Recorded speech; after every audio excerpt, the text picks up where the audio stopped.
Number 4 Kansas men's basketball lost to unranked Kansas State last night in overtime, 75-70. So what exactly happened?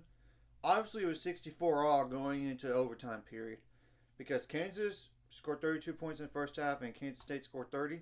But second half, Kansas State 34 points, Kansas 32. So 11-6 in favor of Kansas State in overtime. But there's obviously more to the game than that. And I'm going to go over the last 2 minutes of overtime, and I apologize for looking down because I cannot memorize every sequence, and I also cannot memorize some of the stats here. Okay, 158 left. Tyler Perry made a 3 assisted by Arthur Kaluma, so 70-66. 150 left. Kansas called timeout. Then 139 left. Hunter Dickinson made a 2-point jumper assisted by KJ Adams. But there was a foul on Hunter Dickinson, 117 left, and Tyler Perry made both free throws, and he's a really great free throw shooter when you look at the numbers. So 72-68 at that point. 103 left, Kevin McCullough turned the ball over. Then around 58 seconds, Tyler Perry turned the ball over, which was stolen by Kevin McCullough, and there was a foul on David Newgesson. Around 52 seconds left, and Dejon Harris made both free throws, 72-70. Favor Kansas State, and Cam Carter missed a jumper around 28 seconds left. And Kevin McCullough got the defensive rebound. There was a foul on to Kaluma. And on the one-on-one, Kevin McCullough missed the free throw. And Arthur Kaluma got the defensive rebound. And there was a foul on KJ Adams around 19 seconds left. And he fouled out of the game. And Arthur Kaluma made both free throws. So 74-70. Around 19 seconds left. And around 13 seconds left, Dejon Harris missed 11. David Newgesson got the defensive rebound, and around 6 seconds left, Hunter Dickinson fouled, and Tyler Perry missed a rare free throw, but he made the second, so 75-70, and Kansas State called timeout. And around 1 second left, Jamari McDowell from Kansas attempted a 3 but missed it, and Will McNair Jr. got the defensive rebound, and that was game. I'm going to say this. This was a trap game for Kansas, to say the least. It was right after the Houston game. And it's on the road against a rival. And it's right before the Baylor game on Saturday, where College Game Day is going to be at. And in addition, Kansas State does not lose in overtime. Under Jerome Tang, they are now 11-0. And I know sooner or later they're going to lose a game in overtime. It's bound to happen at some point. It's the truth. And Kansas doesn't have a lot of bench production. Look at the last 4 games, how they shot the ball. 4 for 15 combined. Yeah. I'm just telling you. Now, stats for the game. Points on turnovers favor Kansas 21-8. That's, and points in the paint favor Kansas as well, 38-30. I mean, that's the truth. And fast break points also favor Kansas 16-9. And you know what's crazy is, if Kansas State would have made one more free throw in regulation, they win the game. I'm just telling you, because they had the ball last, or make that last second shot as time expired, they win the game. And Kansas did not shoot the ball bad in this game, 41.2% from the field on 68 attempts, but 3 for 15 on threes, which is 20%, by the way, as we all know. 68.8% on free throws on 16 attempts. 33 rebounds, 7 of those offensive, 21 assists, 11 steals, 2 blocks, 9 turnovers, 19 fouls, and 2 points off the bench.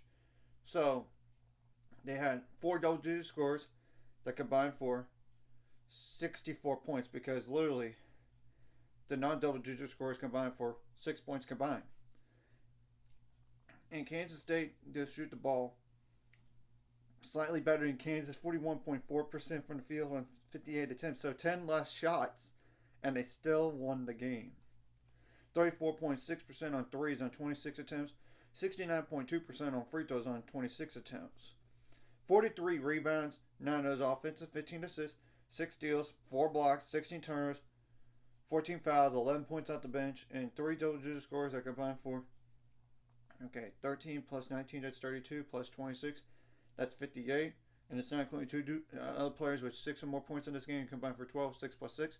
And Kansas State was a team that needed to win really bad after their 4-game losing streak. They are not even on the bubble right prior to yesterday. They're not even on the like the next 4 out list.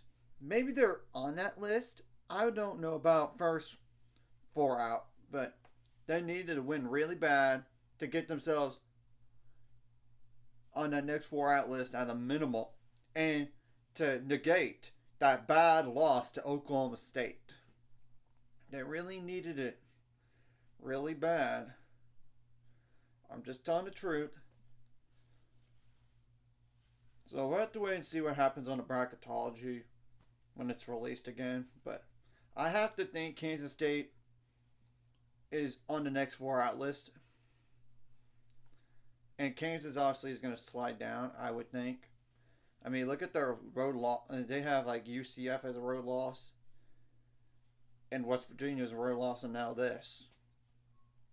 The Iowa State loss is not as bad on the road. It's not that bad.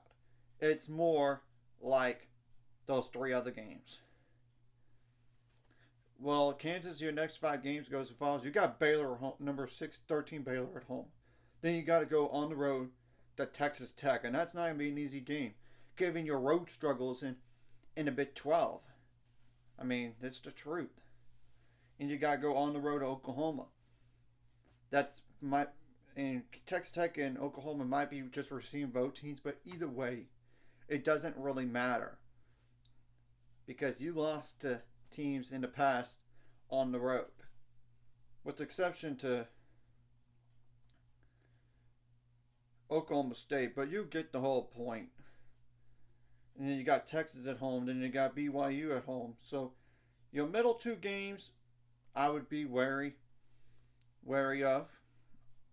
Not to say you shouldn't be wary of Texas and BYU and Baylor at home, but we all know they are tough to beat in Lawrence.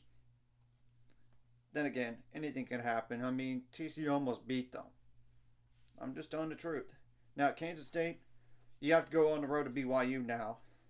You need to steal that road win if possible. I mean, luckily you get TCU at home. Then you got to go on the road to Texas, and you get BYU again, but except it's at home. You need to at least split BYU and beat TCU at home, and just to help yourselves. And you got West Virginia at the very end of the last 5 games here, so you should win that game, especially it's at home for you. And obviously, you don't want to be the bottom 4 teams in the conference, because then you have to play in the play-in game in the Big 12 tournament. You don't want to be that team that has to win every game, that game, and then all the way up to the championship and win that game. And that's going to be hard, and it's going to hurt your. It's going to make you tired like crazy. But if you're off if you're not the bottom 4 teams, then it's more feasible to win the conference tournament. And honestly, if you win the conference tournament, you're in the NCAA tournament. There's no questions about it, and this does affect the standings because Kansas is now 6-4 in the conference, and Kansas State's now 5-5. Well, Kansas State definitely needs to find the right that ship and get some momentum here in order to make the big dance. It's the truth, because even though they won that game last night, they might not be, and it's not enough to get into the big dance. You gotta get more quality wins, and you gotta avoid the bad losses, like a West Virginia. I'm just telling the truth about that, and y'all know that is fact.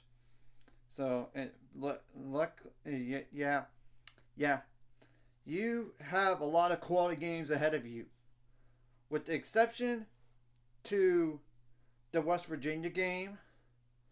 Every game is an NCAA tournament team potential, including Cincinnati. They have a shot to make the NCAA tournament too. They could very well be on the next, I'm at the first 4 out list right now, and all this. And the fortunate thing is, you got some of these quality teams at home, like not just what I mentioned in terms of the next 5 games, but you got Iowa State at home. They're not the same team at home. I mean, they're not the same team at home when compared to on the road, Iowa State. But then again, I know they beat TCU at TCU, but you get the whole point.